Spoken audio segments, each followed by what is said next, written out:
I'm Tammy, and welcome to your introduction to GNSS receivers, specifically the Bad Elf.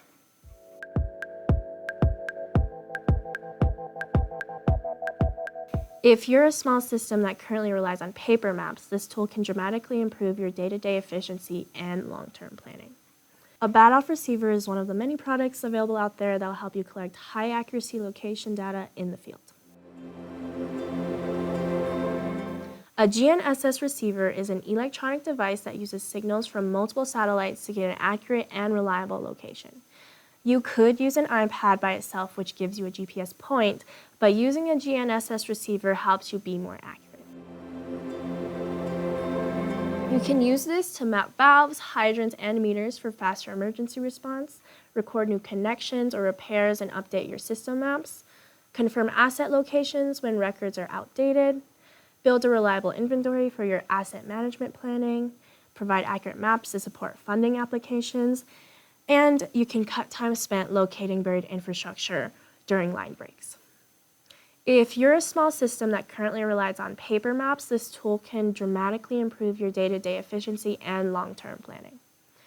Before you can start to collect high-accuracy data in the field, let's quickly learn how to set the Bad Elf up. First, you're going to power on the receiver. Press and hold until you see some lights greet you in the front. The receiver will start automatically searching for satellites. I would recommend you turn it on a couple minutes before you plan to use it, and don't do it indoors as it won't be able to find the satellites then. Now, grab your iPad or Android tablet. Right now, I am using an iPad. Open your Bluetooth settings and select your receiver from the list.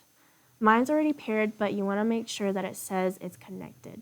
The right LED will show your Bluetooth connection status. If it's solid blue, then that means the connection is established. If the LED indicator is off, then that means the Bluetooth connection is not established. Next, open the appropriate Bad Elf app. If you have an older receiver, you need to open up the Bad Elf GPS, but for the new ones, like the one we're using here, you'll open up the Bad Elf Flex app. You have many options for software you can use to collect your data. I'll be showing you how to do it in ArcGis Field Maps. Now, let's do our final checks. First, make sure your app is using the Bad Elf position and not your tablet's internal GPS. Then take a look at your horizontal accuracy. Ideally, you want to be under a meter or whatever accuracy level makes sense for your project. While you're here, go ahead and check your satellite count and make sure everything looks stable. Another way you can check is to look at the middle LED indicator on your Bad Elf. If it's solid green, then that means the satellite lock was acquired. If it's red, then you do not have a satellite lock yet and you should wait. Now that everything's paired, every photo, note, and entry you put in will be tied to a precise location. If you're seeing poor accuracy, don't panic. Most issues can be fixed with a few quick adjustments. Go ahead and move away from buildings, vehicles, or tree canopy. Check satellite visibility and geometry. Reconnect your device. Make sure you give it some time to stabilize its position. Make sure your device is standing upright and unobstructed. And lastly, if nothing else works, do the classic turn on and off again method. So now you're ready to capture a point. This doesn't mean you go out and just grab random points. Knowing where something is doesn't automatically make your system easier to run. The real value comes when a location is paired with information. Once you have a point, you can add photos, notes, and any other form of information that you'd like to tie to that point. This connection between your location data and the information about what you're cataloging is what turns field data into something you can actually use. So let's go and capture a field record now. First, open your data collection app. Then you'll capture the GPS point once accuracy stabilizes.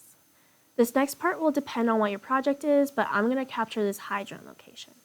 After that, I'll take photos of the asset and the surroundings, and then fill in any required fields. I'm going to put in the condition, work performed, and if there is any follow-up needed. The last thing you need to do now is submit the record. Now you can follow these steps to create a full asset record that can support your maintenance, planning, and decision-making. Not every crew needs a GNSS receiver, and not every project needs to be hyper-accurate. If you need to log a photo, jot down notes, and need general locations, then your tablet's internal GPS might be enough. Essentially, if you're wanting to log your assets, having more accurate location could be beneficial to save you from extra digging and labor in the future. It all comes down to what works best for your system. For many small systems, you don't want too many tools, but having a good tool that's used intentionally will make all the difference. You wouldn't need a receiver for every person on the project, just one shared unit can go a very long way. In conclusion, accuracy doesn't matter if your data can't move. Your tools should support the way you work, and when you pair location with good information, it's now a tool. It'll help your crews work faster and support better planning over time. Using this tool is one piece of the process that can turn fieldwork into lasting knowledge that keeps your system running smoothly for years to come.